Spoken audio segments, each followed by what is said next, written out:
간밤에 나온 글로벌 이슈들 콕 짚어드리는 시간입니다. 오늘은 어떤 키워드가 주목받았을지 함께 보겠습니다. 네, 오늘 나온 6가지 키워드고요. 여기서 살펴볼 오늘의 이슈들은요. 오미크론 그리고 전기차 이 2가지 키워드 함께 보겠습니다. 네, 오미크론이 빠질 수 없겠죠. 첫 번째 기사는 빼놓을 수 없는 변이에 대한 전 세계적인 상황을 다뤘습니다. Omicron could exceed previous peaks. 미국의 코로나19 하루 환자 숫자가 최고치 기록을 넘어설 수 있다고 CDC가 경고했습니다. CDC는 코로나 신규 감염자 모델링을 통해 이같이 예측했다고 CNN 방송이 보도했는데요. 앞으로 몇 주 동안 오미크론 감염자는 전국적으로 급증할 가능성이 크다면서 일일 신규 감염자 숫자는 정점을 넘어설 수 있다고 밝혔습니다. 한편 오미크론이 심상치 않은 움직임을 보이자 세계보건기구도 발벗고 나섰습니다.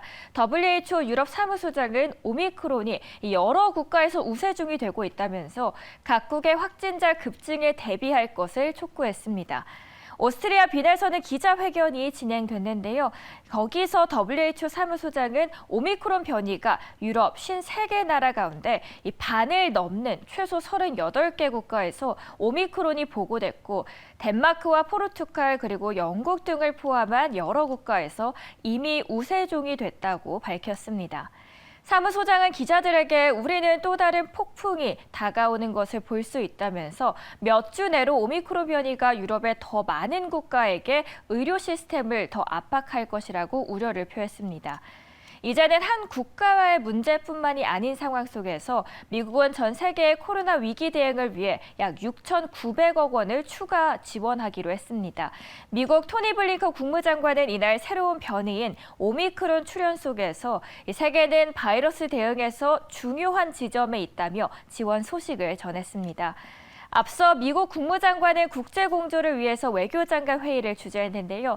이날 회의에서는 약 20개 국가들이 초청됐고요. 한국에서는 정의용 외교장관이 참석을 한 상태입니다. 네, 다음 기사는 내년 전기차 그리고 자동차 섹터에 대한 모건 스탠리의 전망을 분석한 보도입니다.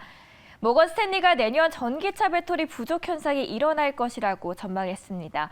조나스 모건 스탠리 애널리스트는 내년 전기차 수요에 비해서 배터리셀 용량이 충분할 가능성이 희박하다고 밝혔습니다.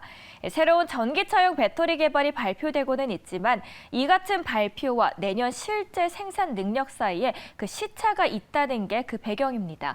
이 같은 전망과 함께 자동차 섹터에 대해서도 내다봤는데요. 내년 전반적으로 불안정한 모습을 보일 것이라고 전했습니다. 그는 애널리스트들의 주가 예측에 어려움을 겪을 정도로 변동성이 있는 흐름을 보일 것이라는 입장입니다. 내년 기존 전기차 자동차 시장에서는 이 내연기관 차량의 가격 상승이 지속될 것이라고 봤는데요. 전통적인 자동차 기업들이 전기차에 초점을 맞추게 되면서 소비자들의 수요 감소보다 빠르게 내연기관 차량 생산을 줄일 수 있다는 뜻입니다. 이런 전망을 내놓은 모건 스탠리의 조나스, 과연 그는 어떤 인물일지 알아봤는데요. 월가에서 테슬라의 주가 강세를 미리 예측한 것으로 유명합니다. 그는 이번에 테슬라의 내년 전망에 대해서 인도 시장을 비롯한 잠재 시장 확장 가능성이 있다고 점쳤습니다. 그리고 인도 전기차 시장에 테슬라가 진입하기 위해서는 약 2만 달러 이하의 저가형 전기차 라인업이 필요하다고 분석했습니다.